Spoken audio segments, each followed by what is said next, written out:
All right, morning, folks. I want to bring you along today a little bit of an unstructured video, but it's the end of August here in Colorado, and that means archery elk season is coming up. Actually, here starts in about a week or so. So I wanted to talk you through how I think about packing for a 3 to 5 day hunt. And I'm not going into super detailed list here. That can come later if you guys want to get into anything in particular, like how is my camp set up, food set up, medical, that kind of thing. But high level, what I do is I plan everything for at least a 3 day, and that can be a 3 day backpack hunt. Now, if the backpack hunt turns into a truck hunt, then all the better.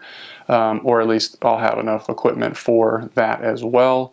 But let me bring you along and show you kind of the big items that I make sure I have for an archery elk hunt early season in Colorado. All right, so my setup is kind of spread out right now. So I'll just kind of walk you through the major components of things that I make sure I can pack with me.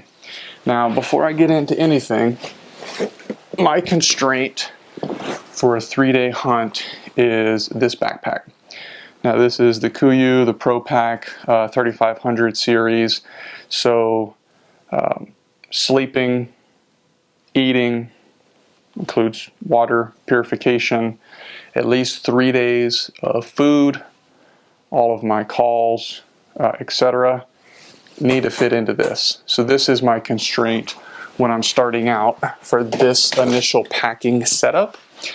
Like I said, depending on how my hunt plan goes, the backpack hunt may turn into I just camp at the truck or near the truck, and so I won't be taking all of this equipment on my back for multiple days, but that's just kind of how the hunt plan goes based on hunting pressure, if I'm getting into animals or not. But I like to start with the most narrow constraint, which is a backpack hunt carrying everything on my back. And if I can go out from there, meaning I can take more things with me, then that's easy to do. It's harder to take a lot of things and constrict them into a backpack hunt. It's easy to go the other way. So keeping things at a high level. Clothing first. I will start with a pair of long johns. Early season, I often don't wear these during the day, but at least where I hunt and the elevation that I hunt out, even early September can be in the 30s at night, so I will often sleep with these. Then for pants, I have the KUIU. I don't know all the brands and the details. I can list them out, but KUIU pants, they have a nice zipper on the side. So during the days, I will actually put just like a pair of gym shorts underneath these on top. These are not waterproof, but pretty water resistant. And for a 3 day hunt, I don't really change clothes. Sometimes I will swap out some socks, but that's it. So on the top, what I'll do is I have merino wool, just a t-shirt that's really good at wicking away sweat. I have this, which is just a gray color here. It's not a camo. It could be better to have a camo t-shirt because, again, early season, sometimes you just have a t-shirt on in terms of your uppers. So I don't have one of those, so that's what I wear. Next, kind of base layer is, again, this KUIU, same KUIU pattern, thin merino wool, just sweater or little shell type long sleeve t-shirt with a hoodie. A lot of times early September, this is what I have on my outer layer. I will, though, include a down jacket. Blue is not going to be something I'm wearing without any camo on. So if I need to be wearing this, I will sometimes pair these together. So putting this camo shirt on top of the down jacket here, but sometimes this is, I sleep with this as well. And then matching the KUIU jacket, again, not waterproof, but very water resistant. Never had a problem with this, but I don't know if you can pick that up. It can be a little noisy, but that's usually not a big problem. So that's it. I am not showing kind of what I do for socks, but for socks, I just kind of have my smart wool socks.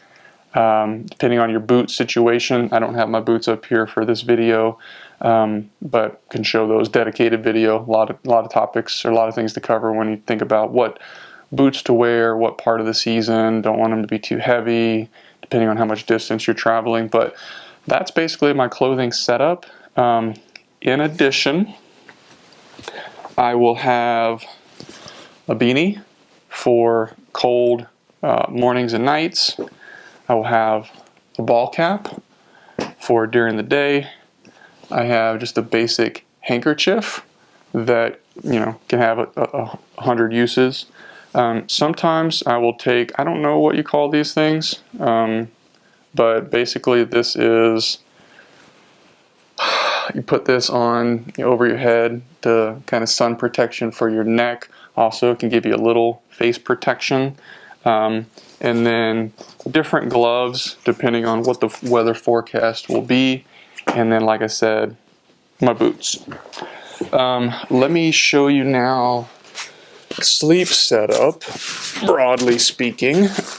And again, if there's interest to go into like every single one of the details here, I am happy to do that. But overview videos are often helpful to get you started thinking about what you need. So I take a tent. This is a 2-man tent, something I bought almost 20 years ago. Not the most lightweight thing in the world, but gets the job done. Eureka 2-man tent. I have my REI sleeping bag that I get a compression or a stuff sack onto this thing, and that will shove down quite nicely. This one works pretty well through kind of October seasons, at least in Colorado, Montana, Idaho type terrains. It's only good to like 19 degrees, and obviously in those times of year you're significantly lower than that, especially for later seasons. But this plus the long johns and the down jacket with the beanie, been okay with that. Let me show you, this is my thermarest. So you're going to want to need one of these, or at least I take one of those. So that gives me my sleeping bag, tent, thermarest. Depending on weight, I will take a little thermarest inflatable pillow. Everyone's got to kind of dial in their own sleep situation, what they find valuable or necessary to get as good enough sleep as possible. In the backcountry, pillow is something I find valuable. A lot of times if I'm backpacking and I don't keep camp on my back, like I go out, set up a camp somewhere, and at least for a day or two we'll go out from that camp, or especially, you know, if you're kind of just camping at the truck, I will take a hammock. This is I don't know how you say this, BTRWOR hammock. So in here is your hammock. In here are just like some straps that you wrap around your tree on one side and the other. Midday, this is a really good one for if you want to take a little bit of downtime from glassing or hunting and you need somewhere to rest, you want to be out of the dirt. Big help.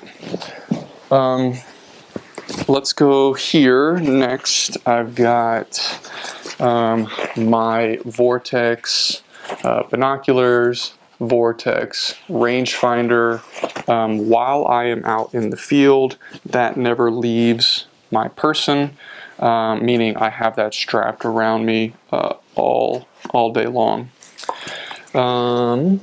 So let's go on after that to a couple other things that are always on me, whether that's strapped on like the binoculars and the rangefinder, or in my hip pouches of my bag. So back to the Kuiu kind of Pro Series, I think it's called 3500. This is, if you can see this, this is a belt pouch on either side. So what I carry in those belt pouches are, save that for a second. This here is a ANKER brand of just a battery to recharge any electronics that I have. So I keep that in the pouch. In my organization, I have sort of like one of these pouches that I carry just in my Rubbermaid action packers, but this goes in the pouch. It's there virtually the entire hunt. What that is often intended to charge, which I don't have with me to show you, but mostly that is my phone. I use my phone all the time in the backcountry, primarily using Onyx Maps. So I download my hunt area for those they have offline maps feature, such that if I don't have any cell reception, I can use that navigational system and I can go, okay, I wanted to glass here in the AM, and then midday I wanted to try to do some locate where I think their bedding would be here and mark that on my map, and so I can create a hunt plan with that. In addition though, I hunt alone 99% of the time. One of the key things you need, in my opinion, if you're going to hunt alone, is some kind of way to communicate in the backcountry, even if you don't have cell reception. This is a somewhere device, SOMEWEAR. It pairs to your phone, and of course you do have to have a subscription. I only keep my subscription active during the hunting season, although if you spend a lot of time in the backcountry throughout the year in places where you likely either you will not or you may not have cell reception, something like this that is keying off of not cell towers but a satellite, iridium satellite system, this is clutch. I cannot call you a prudent person or a prudent hunter if you don't have some kind of communication device. So this actually goes in my pant pocket on the side and not in my hip belt when I am hunting. Let me cover this briefly, even though I don't cover food. I don't have food. I'll do that in a separate video. My camp food setup, this thing kind of goes on top of here. This is a little bit large for a single person, so I am exploring using a different setup. You can see kind of the size difference there. Looking at doing this one this year versus what I've done for the last several years is this big guy here. This is nice though, because you can take this out, put your actual burner in here, and put your spork or whatever else you need for utensils in there as well, and then it snaps on there. So I have the burner in this one. So if you haven't seen how these work, not a demonstration video, but this burner here screws in to this fuel canister, and then you light that burner there, and that's how you can get your hot water for your freeze-dried meals or coffee if you're so inclined, etc. Don't want to keep this video too long, but the other big items that I carry, of course, is your bugle tube. If you are hunting elk, especially in September, you're going to want to be able to call elk. Different strategies there. I'm a beginner for sure. We might have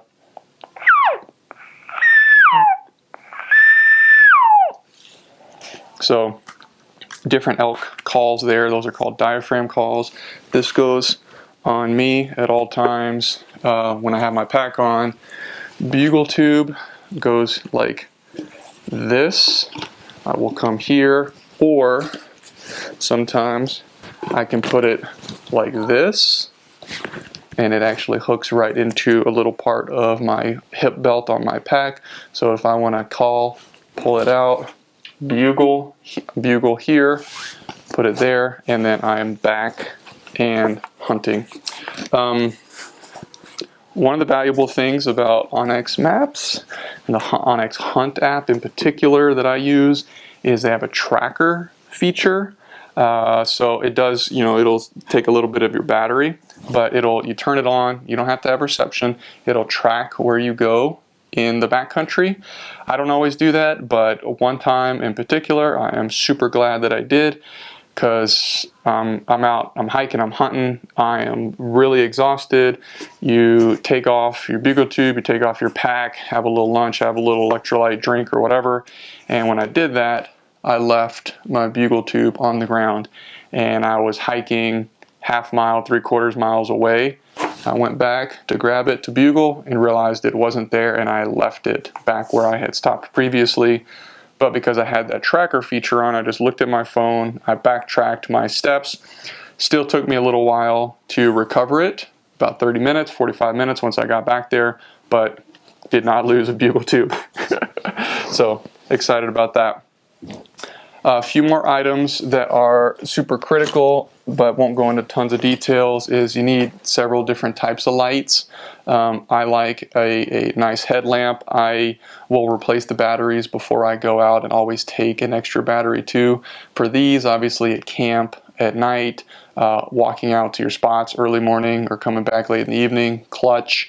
I always keep this on my person, meaning like in my one of the pockets kind of on your leg, just in case in some emergency situation where your bag gets away from you and you're out stranded, kind of survival. You want to have a communication device. That's why this somewhere device stays on me. You want to have a light, and then also you want to have your medical kit here. A lot of details. Different people have different things in their medical kit. Some things that I will keep all the time is a tourniquet. A lot of people don't take tourniquets. I think you should be having one of those with you in the front country as well as the back country. So stop the bleed, especially if you're doing archery hunting. Arrow falls out of the quiver, broadhead cuts you, you're back there. You want to get a tourniquet. So I've got things like that in here that are, and you probably can't see all the details, but trying to keep this lightweight as you can, but still have the things you need. So I will have my tourniquet. I'll also have gloves in here. I have a spare toothbrush in here. There's other packing gauze. I have some hemostatic agent stuff for just those major scenarios that you want to stop the bleed. And then there's also some like owie type stuff in here. This little pouch here includes, you got some sunscreen in here, you got some oral pain relief, so basically like some med kits, you got some antibiotic stuff, and some ammonia towelettes, sanitizing, that kind of thing. Blister, sort of moleskin type stuff in here, tweezers are in there, Neosporin is in there. I need to refresh this one, but this also is cotton balls packed with Vaseline. So this gives you your fire starter. You need to start fires in the backcountry. There's some liquid Band-Aids, stomach medicine, matches, and a lighter. And so this always comes with me as well. So I think that covers most of what you need in the backcountry.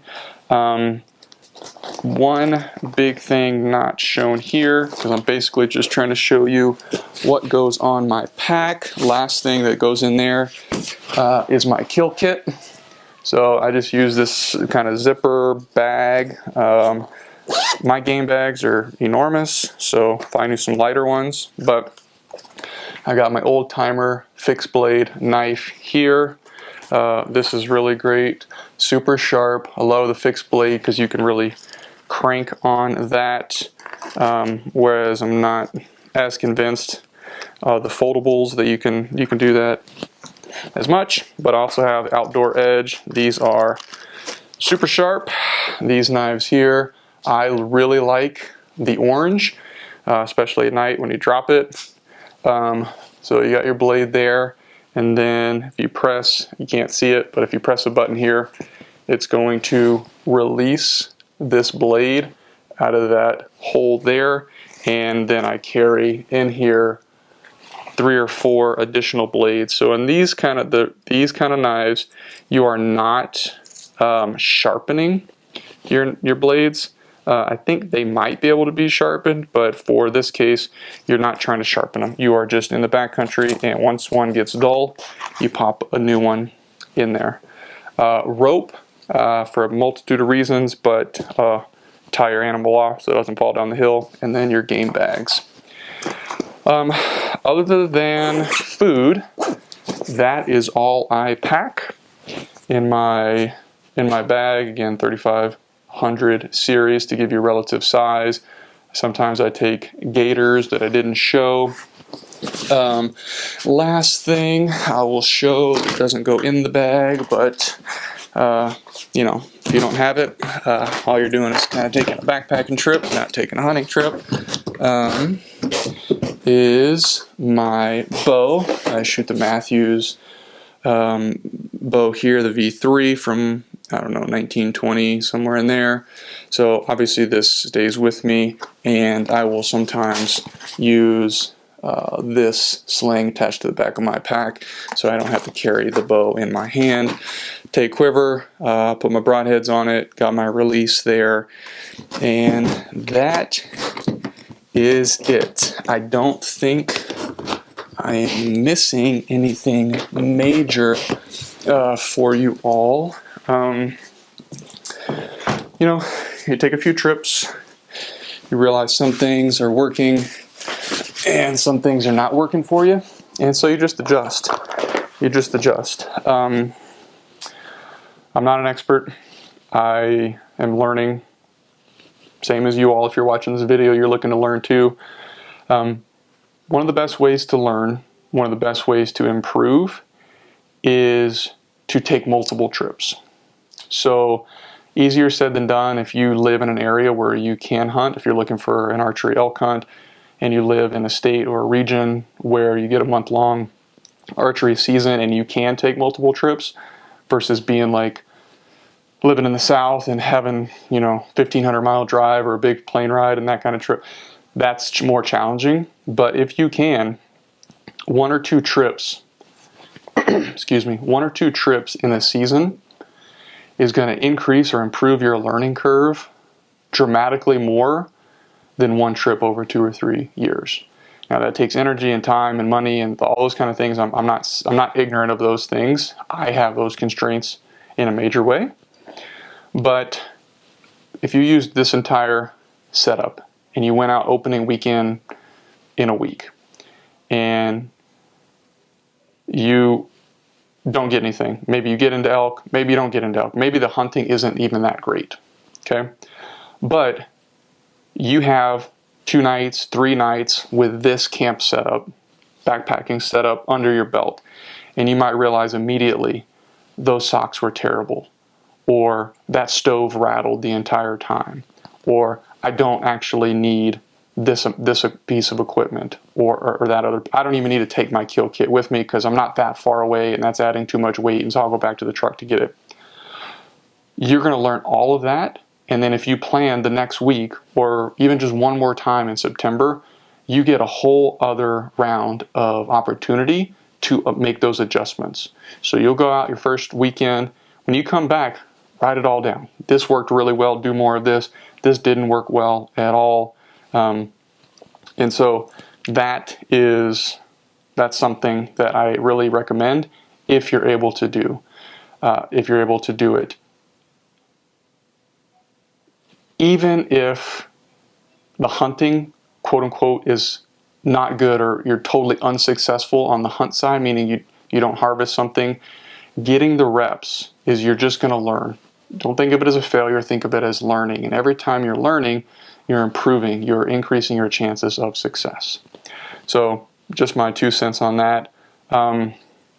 Things not covered here, maybe we'll cover in another video, is really on the food side. So how I pack food, how I pack water, water purification, those kind of things not covered in here at all, but those are all things that will go in that one pack. So if you find this valuable, let me know in the comments. I'll go into more detail if useful. If there's a particular piece of equipment, or dive deeper into cooking or food or something like that, medical, let me know and I can certainly do that. All right. Appreciate y'all.